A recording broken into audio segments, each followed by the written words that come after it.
Plage tropicale, sable blanc et mirador. Pour endiguer l'immigration et la criminalité en provenance du voisin haïtien, la République dominicaine a opté pour une solution radicale, construire à la frontière un mur de 164 km. Alors que l'élection présidentielle se tient ce dimanche, le projet de mur anti-haïtien est au cœur des conversations. Le mur permettra par exemple aux véhicules de patrouiller dans des zones où les patrouilles n'étaient pas possibles, ce qui contribue à lutter contre beaucoup de choses, au problème de la contrebande de carburant, des armes illégales, de la traite des êtres humains. C'est un moyen pour l'État d'avoir un peu plus de contrôle.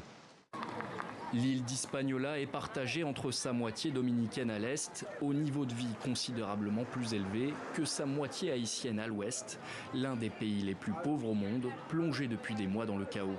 La question du mur a pris une dimension symbolique, séparer la République dominicaine de la violence des gangs et de l'immigration haïtienne.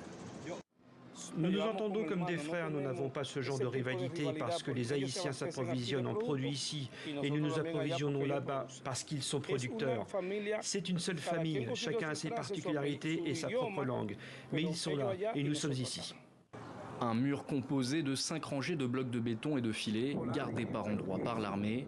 Selon le chef d'État sortant Luis Abinader, favori du scrutin présidentiel à venir, le vol de bétail et de motos aurait chuté de 80% au niveau des portions déjà construites. Une manière de protéger le pays qui peine à convaincre certains commerçants.